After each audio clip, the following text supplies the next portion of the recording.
Boa noite, a paz do Senhor. Quem vos fala aqui é a missionária Nadira Albano.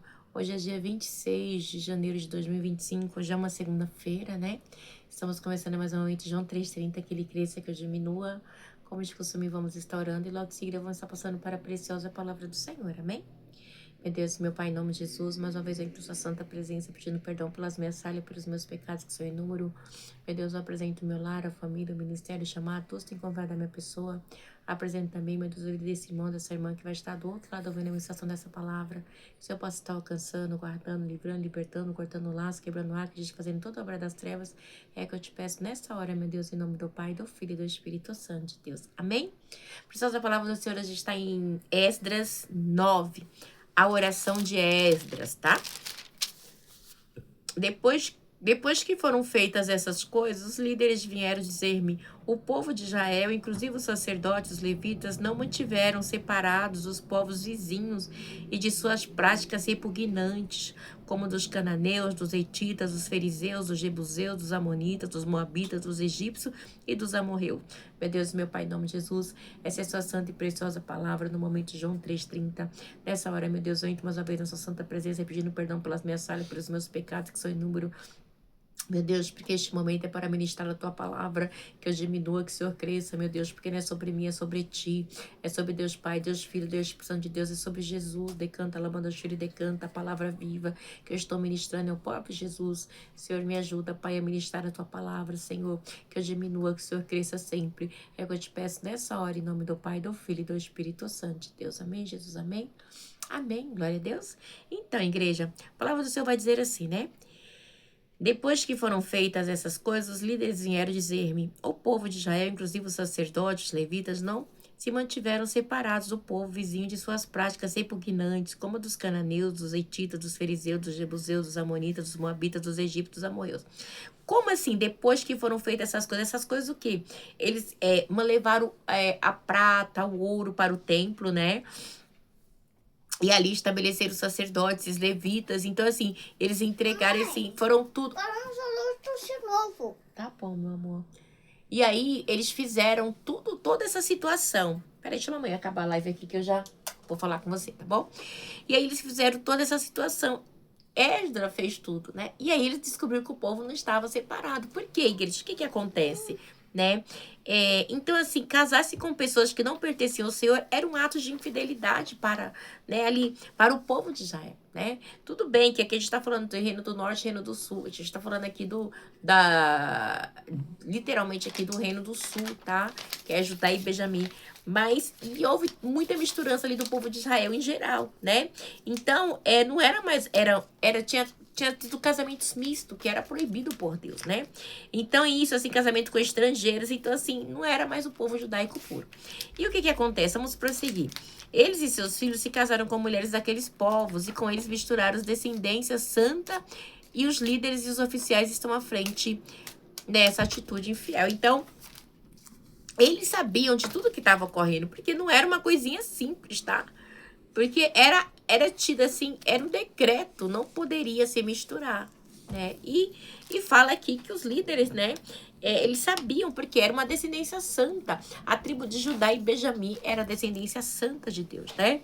Então, e aquele casamento ali era algo cruel. Então, ele diz assim no 3: quando eu vi isso, rasguei a minha túnica e o meu manto, arranquei os cabelos da cabeça e da barba e me senti estarrecido, né? Então, uma maneira assim, de ele se sentir humilhado ali na presença do Senhor, né? Então, todos os que tremiam diante das palavras de Deus de Israel reuniram-se ao meu redor por causa da infidelidade dos exilados, e eu fiquei sentado ali, estarrecido, até o sacrifício da tarde. O sacrifício da tarde era por volta das 15 horas. Então, igreja, olha só, quando ouvi, rasguei a minha túnica e o meu manto, arranquei os cabelos da cabeça, da barba e sentei-me estarrecido. Então todos tremiam diante da palavra de Deus de Israel, reunindo-se ao meu redor por causa da infidelidade dos exilados, e eu fiquei sentada ali, estarrecida até o sacrifício da tarde. Então, igreja, é algo terrível ali, né? O que foi feito ali, a maneira como foi feita, tá? E diz assim, então na hora do sacrifício da tarde, eu saí do meu abatimento com a túnica e o manto rasgado e caí de joelhos com a mão estendida para o Senhor, meu Deus, e orei, né? Então, assim, é terrível ali, né? É o que o povo fez, né? Se misturou. Então, a igreja, mostrando, igreja, o homem é falho, tá? Mostrando que o homem é falho, né?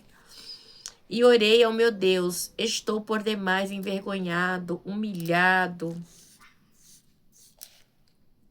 para levantar o rosto diante de ti, meu Deus. Olha só, porque os nossos pecados cobrem a nossa cabeça e a nossa culpa sobe até os céus. Então, ele se colocava no meio, né? Porque é o povo de Deus que fez isso. Então, é muito sério, igreja. E aí ele diz assim, desde os dias dos nossos antepassados até agora, a nossa culpa tem sido grande. Né, a oração dele, né? Porque ele sabia da culpa do povo, né? E ele tinha vergonha, porque ele era homem de Deus, mas o povo, ele era um homem santo, separado, né? Ele era o sacerdote fiel, mas o povo não era. Igreja, no entanto, por isso que eu gosto que Jesus, ele vem para mim, para você, ele fala assim, agora a culpa não é de uma nação, a culpa é de um, né? Cada um vai prestar conta de si. Pense o cuidado de Esdra, né? Então, quando a gente vê a igreja, aí tem gente que quer viver o Velho Testamento, nós somos Israel eleito, igreja. Glória a Deus, aleluia, por isso, né? Então, assim, eu fico muito feliz aqui. Eu não salvo meu filho não me salva, e assim sucessivamente. Agora, é que a culpa não era só de um, era da nação toda, né? O pecado de um era levado a toda a nação. Então, era muito sério, né?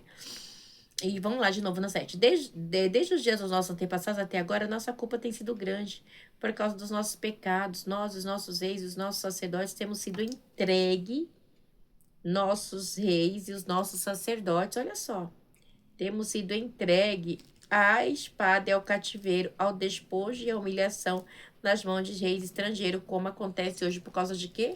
Por causa da desobediência, né? Então, é muito sério, igreja, tá? É muito sério. Aí ele vem continuar falando. Mas agora, por um breve momento, ao Senhor, o nosso Deus, foi misericordioso, deixando-nos um remanescente, dando-nos um lugar seguro. Sempre Deus deixa um remanescente, né? Dando-nos um lugar seguro em seu santuário. E dessa maneira, nosso Deus ilumina nossos olhos e nos dá um pequeno alívio em nossa escravidão, né? Então, ele vem assim, né? Mostrar que o remanescente aqui, né? Deus ainda tem cuidado, né?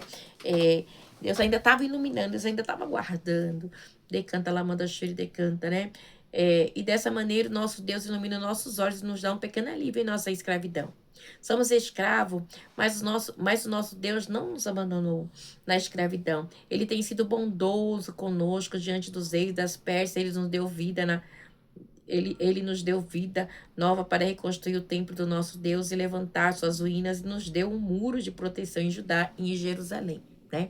Então, ele mostrando a bondade de Deus, né? Porque eles eram escravos, né? E eles sabiam de tudo que eles tinham feito, né?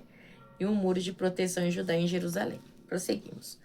Agora, o nosso Deus, o que podemos dizer disso? Depois disso, né? Ele fala, o que a gente pode dizer? O Senhor tem sido bondoso. Nós que estamos, né? Nós que somos pecadores, nós que temos pecado, Senhor. Nós que estamos na escravidão, na escravidão, né?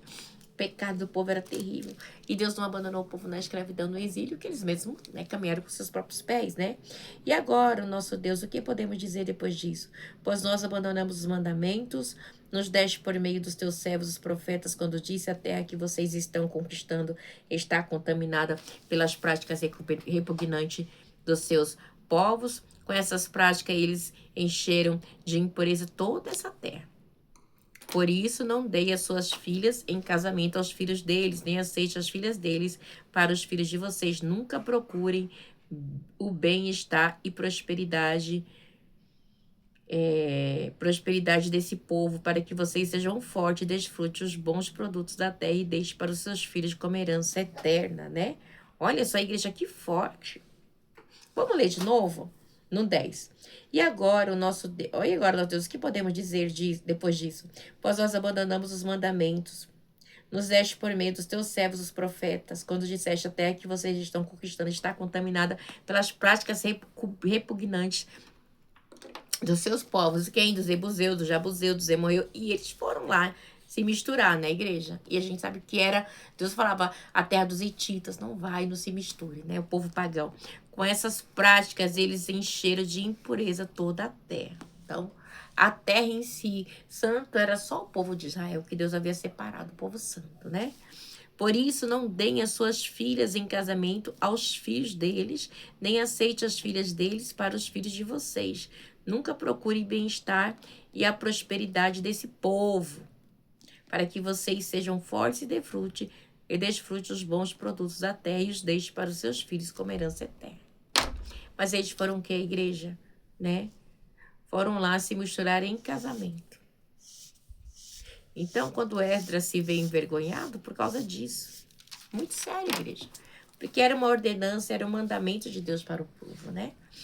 Depois de tudo que nos aconteceu por causa de nossas más obras e por causa das nossas grandes culpas, apesar de nos terem punido menos do que nós, pecadores, mereciam, ó Deus, e ainda nos terem dado um remanescente, ele sempre fala desse remanescente, né? Ó, nos terem dado um remanescente como este, como podemos voltar a quebrar os seus mandamentos e a realizar casamento misto? Né? Olha que linda igreja, né? A oração dele. Com esse povo de práticas repugnantes, né? Com este povo, olha, com este povo de práticas repugnantes, como não ficarias irado conosco? Não nos destruirias e não nos deixarias sem remanescente? Né? Então, ou sobreviventes algum? Olha só. Olha no 15. É o último capítulo, tá? Ó Senhor Deus de Israel, Tu és justo e até hoje nós deixaste sobreviver como um remanescente, né? Nos deixastes, ó, e até hoje nos deixaste sobreviver como um remanescente. Aqui estamos diante de Ti com a nossa culpa, embora saibamos que por causa dela, nenhum de nós pode permanecer na Tua presença. Então a igreja era muito sério, né? A gente vê a humildade de Esdras aqui em orar, né? Ele sabendo, né, que o povo pecou, que o povo se misturou, né? Não era mais o povo puro de Deus, tá? Era o povo que misturou com hetitas, com os heveus, com os jebuseus, com os amonitas. Deus, olha, práticas assim repugnantes, tá? E Deus, ele, né? E na oração dele, ele lembra disso com humildade. E eu me chamo muito lindo, porque ele não se, ele fala assim, o pecado do seu povo, não diz o nosso pecado. Ele se coloca no meio, né? Sabendo que ele é pecador. Isso chama-se humildade, né? Perante ao Senhor, né? Então, porque as práticas e as crenças degradantes dos cananeus ali, né? Daquele povo é coisa terrível, igreja, que eles faziam. A idolatria era repugnante e nos dias de hoje não é diferente, tá? Nos dias de hoje continua sendo repugnante para os olhos do Senhor, né? É muito interessante quando a gente fala assim, ai, mas Deus ama todo mundo, meu amor, tá? Nos dias de hoje, Deus ama o mundo inteiro, porque todos nós somos filhos do Senhor. Mas há uma diferença, tá? Jesus é o caminho, a verdade e a vida. Ninguém segue o Pai a não ser por Ele. Não adianta você querer falar outro caminho que não existe. Nessa época que todos os povos eram pagãos, era tido como impuros, tá? Menos o povo de Israel. Agora a diferença é que através de Cristo todos fomos purificados. E só Jesus é o caminho, a verdade e a vida. E não tem outro. Não adianta você querer mudar a história. Porque o diabo, ele vem com sapatinho de algodão, fazer igual as irmãs, né? Com mentira, com engano, né? Mas que o final deste é caminho de morte, viu? Porque o caminho de Jesus é estreito. É o caminho da verdade, da vida, da renúncia, né? Eu não posso servir a Deus e estar na prostituição. Eu não posso servir a Deus e estar na fornicação. Eu não posso servir a Deus e estar no adultério. Eu não posso servir a Deus e estar em falcatrua, em corrupção, em mentira, em perseguição. Este caminho, filho, é o caminho dos pagãos. Por quê? Porque eles fazem as coisas erradas e correm a Deus. Mas dentro, hoje, dentro do povo, né, do Senhor, né, que tá ali, ó, no sangue de Jesus, que aceitaram Jesus, Muitos confessaram Jesus com a boca, mas o seu coração e a sua maldade ainda é grande. Persegue, calunia, tá na falcatrua, tá no bem-estar. A consciência da carne reina, o desejo de enriquecimento ilícito, de não tá nem aí pro órfão, pra viúva, pro necessitado, que lasca o povo, né? Não tá nem aí, né? Quer viver o melhor dessa terra. Mas aí a gente vai lá pra Lázaro, né? Rico Lázaro. O rico não tinha nome, mas era rico na terra. Lázaro tinha nome no céu, amém? Não esqueça que nós temos que juntar tesouro no céu, onde a traça e a ferrugem não consome, amém? Deus abençoe vocês. Tenha aí uma semana abençoada em nome de Jesus, que na paz. Deus abençoe. Oh, glória.